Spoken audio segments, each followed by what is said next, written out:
Assalamualaikum warahmatullahi wabarakatuh. Pemirsa Tawaf TV yang dirahmati Allah Subhanahu wa taala, dalam Hazanah Timur Tengah kali ini kita akan membahas tentang refleksi perjalanan menuju Baitullah bagi remaja masjid. Bersama saya telah hadir Mas Ahmad Arafat Aminullah ST. Beliau adalah Ketua Umum Pimpinan Pusat Perhimpunan Remaja Masjid Dewan Masjid Indonesia atau Prima DMI. Assalamualaikum Mas Arafat. Assalamualaikum. Apa kabar Mas? Alhamdulillah baik Mas Baim. Alhamdulillah. Pemirsa, Masjidil Haram atau Baitullah di kota suci Mekah Al-Mukarramah merupakan kiblat umat Islam sedunia. Setiap muslim yang melaksanakan ibadah haji dan umroh pasti melakukan rangkaian ibadah di Masjidil Haram seperti tawaf mengelilingi Ka'bah sebanyak 7 kali, kemudian melakukan sa'i antara bukit Safa dan Marwah sebanyak 7 kali, dan diakhiri dengan tahallul atau mencukur rambut. Sedangkan untuk ibadah haji adalah melakukan wukuf di Arafah sebagai kegiatan puncaknya pada 9 Zulhijjah. Ada pula melempar jumroh sebagai simbol bentuk pengkawanan abadi manusia terhadap iblis. Bagaimana Mas Arafat memaknai ibadah haji? Ya, bismillahirrahmanirrahim. Assalamualaikum warahmatullahi wabarakatuh. Alhamdulillahirabbil alamin, allazi khalaqal mauta wal hayata liyabluwakum ayyukum ahsanu amala. Asyhadu an la ilaha illallah wahdahu la syarikalah wa asyhadu anna Muhammadan abduhu wa rasuluh la nabiyya ba'dah. Allahumma salli ala Muhammad wa ala ali Muhammad kama shallaita ala Ibrahim wa ala ali Ibrahim wa barik ala Muhammad wa ala ali Muhammad kama barakta ala Ibrahim wa ala ali Ibrahim fil alamin innaka Hamidum Majid. Amma ba'd. Terima kasih pertanyaannya Mas Baim. Alhamdulillah tahun lalu saya berkesempatan untuk berangkat ke tanah suci mengunjungi Al-Haramain, dan memang seperti kita bisa lihat dari media maupun layar kaca, ini sudah menjadi sebuah fenomena, ya. Tidak hanya di musim haji, tetapi di beberapa bulan-bulan di mana orang berbondong-bondong umroh ke tanah suci, mengunjungi Ka'bah Baitullah dan juga tentunya Masjid Nabawi di Madinah.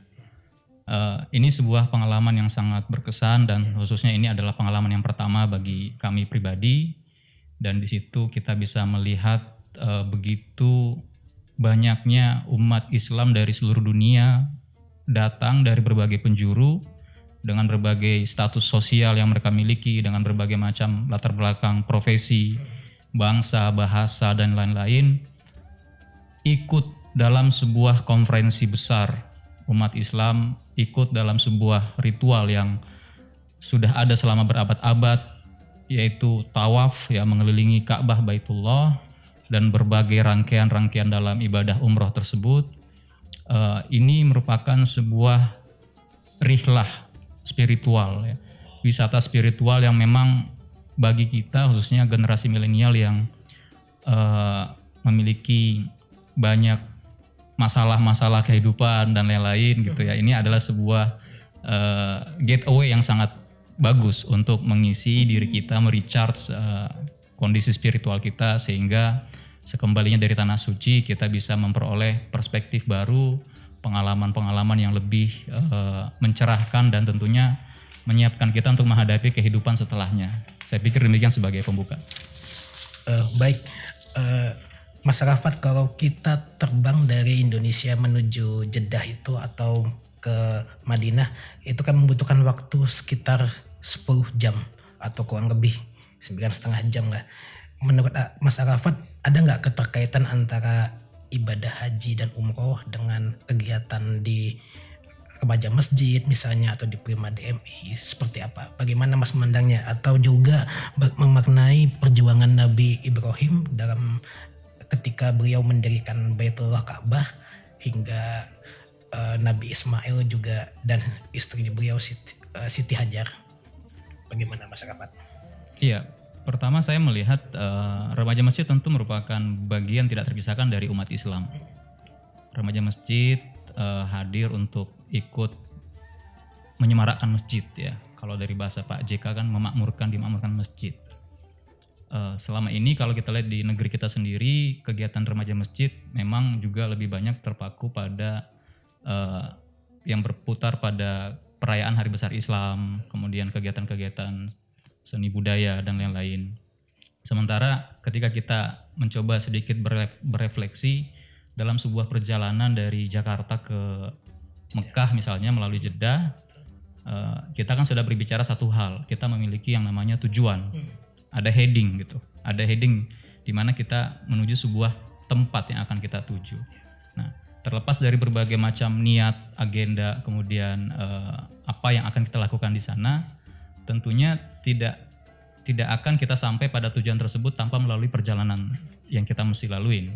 Nah, dengan kondisi sekarang, dengan teknologi yang dulu orang butuh berbulan-bulan naik kapal laut untuk pergi dari negeri Indonesia ke Masjidil Haram, sekarang kita tempuh kurang lebih 10 jam. Tadi saya Google memang kita cuma terpisahkan 8 ribuan kilometer kurang lebih.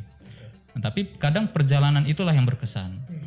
Bahwa dalam konteks dakwah para nabi, sebagaimana halnya kita baca dalam kisah-kisah para nabi yang ada di Al-Quran maupun dari kitab-kitab karangan ulama, ya sangat banyak contoh-contoh di mana para nabi ini diseru untuk berjalan.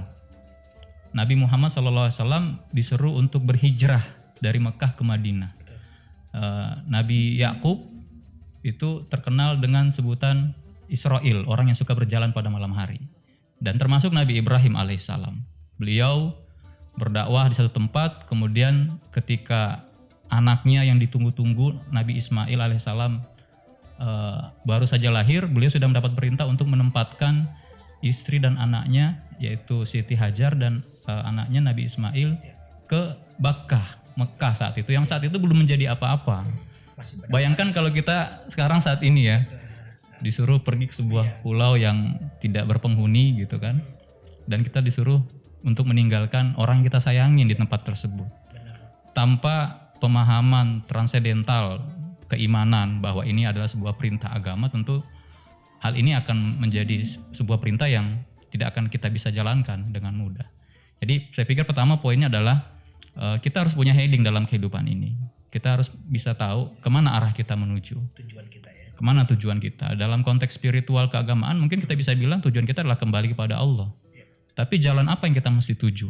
Jalan apa yang kita mesti lewatin? Jalan apa yang mesti kita titi? Dan dengan cara apa kita menjalanin titian-titian tersebut sehingga kita selamat. Disitulah agama hadir kan, memberikan rambu-rambu, memberikan nasihat-nasihat, memberikan peringatan-peringatan, kemudian harapan-harapan supaya kita bisa beroleh nikmat gitu kan. Iyyaka na'budu wa iyyaka nasta'in ihdinas siratal mustaqim. Kita meminta ditunjukkan jalan yang lurus, yaitu jalan yang orang-orang yang mendapatkan kenikmatan. Baik pemirsa, tadi kita sudah simak ulasan dari Mas Arafat tentang memaknai Baitullah, memaknai perjalanan ibadah haji dan umroh dari tanah air sampai ke tanah suci. Kemudian kita juga sudah mendengar penjelasan Mas Arafat tentang perjuangan Nabi Ibrahim, termasuk ketika beliau hanya bisa tunduk dan taat kepada Allah Subhanahu wa taala ketika diminta meninggalkan keluarganya di padang tandus yang belum ada apapun. Penjelasan yang sangat menarik dari Mas Arafat. Kita masih akan lanjutkan dialog ini. Pemirsa tetaplah di Tawaf TV.